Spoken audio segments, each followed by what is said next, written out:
অচিৰেই বঙাইগাঁৱত দৈনিক জনমভূমিৰ নতুন সংস্কৰণ। পশ্চিম অসমৰ পঢ়ুৱৈৰ মাজত উৎসাহ।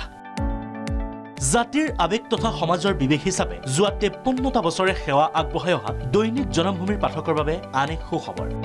পশ্চিম অসমৰ পঢ়ুৱৈ সমাজৰ দীৰ্ঘদিনীয়া হেঁপাহক বাস্তৱায়িত কৰি প্ৰাগ নিউজ আৰু জনমভূমি পৰিয়ালে অচিৰেই কাহিনী পোৱাতেই পাঠকৰ হাতত তুলি দিব দৈনিক জনমভূমি। অহা 14 ডিচেম্বৰৰ পৰা আৰম্ভ হ'ব দৈনিক জনমভূমিৰ বঙাইগাঁও সংস্কৰণৰ সোণালী যাত্ৰা। 14 ডিচেম্বৰ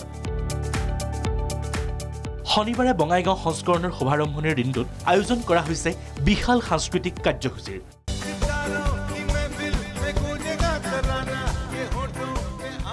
য'ত সমাজৰ বিভিন্ন ক্ষেত্ৰৰ বিশিষ্ট ব্যক্তিসকলৰ উপস্থিতিত সংগীতানুষ্ঠান পৰিৱেশন কৰিব বিশিষ্ট শিল্পী বাবুল সুপ্ৰিয়ই।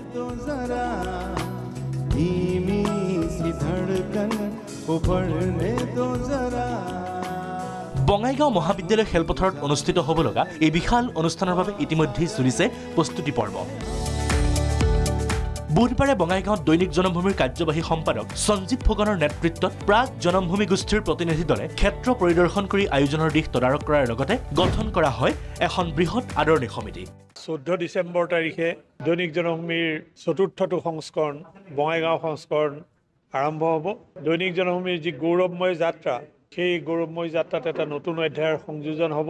এই যিটো বঙাইগাঁৱৰ যি অনুষ্ঠান হ'ব দৈনিক জনমভূমিৰ বঙাইগাঁও সংস্কৰণ উলিওৱাৰ বাবে, সেই অনুষ্ঠানটো আমি এটা ব্যাপক আয়োজন কৰা হৈছে সেই অনুষ্ঠানটোৰ কাৰণে। সেই উপলক্ষে আজি প্ৰাগ আৰু দৈনিক জনমভূমি এই দুয়োটা সংবাদ প্ৰতিষ্ঠানৰ, অসমৰ অভিজাত সংবাদ প্ৰতিষ্ঠানৰ যিসকল পশ্চিম অসমৰ সতীৰ্থ, যিসকল সংবাদদাতা, সেইসকলৰ আজি এখন বৈঠক আমাৰ দৈনিক জনমভূমিৰ বঙাইগাঁও সংস্কৰণৰ কাৰ্যালয়ত অনুষ্ঠিত হ'ল। উল্লেখ্য, যোৰহাটৰ পৰা যাত্ৰা আৰম্ভ কৰা দৈনিক জনমভূমিৰ পাঠকৰ সুবিধাৰ্থে প্ৰকাশক গোষ্ঠীটোৱে ইতিমধ্যে মুকলি কৰিছে যোৰহাট, গুৱাহাটী আৰু তিনিচুকীয়া সংস্কৰণ। এইবাৰ বঙাইগাঁও সংস্কৰণৰ জৰিয়তে প্ৰাগ দৈনিক জনমভূমি গোষ্ঠীয়ে সমাজৰ আগত বহুলভাৱে নামনি অসম, বিশেষকৈ পশ্চিম অসমৰ সামাজিক সাংস্কৃতিককে ধৰি বিভিন্ন দিশ বিস্তৃতভাৱে প্ৰচাৰ প্ৰসাৰত বিশেষভাৱে গুৰুত্ব প্ৰদান কৰিব। এই ক্ষেত্ৰত সমাজৰ সৰ্বস্তৰৰ ৰাইজৰ সহযোগিতা কামনা কৰিছে প্ৰাগ জনমভূমি গোষ্ঠীয়ে। Bureau report, Prag news.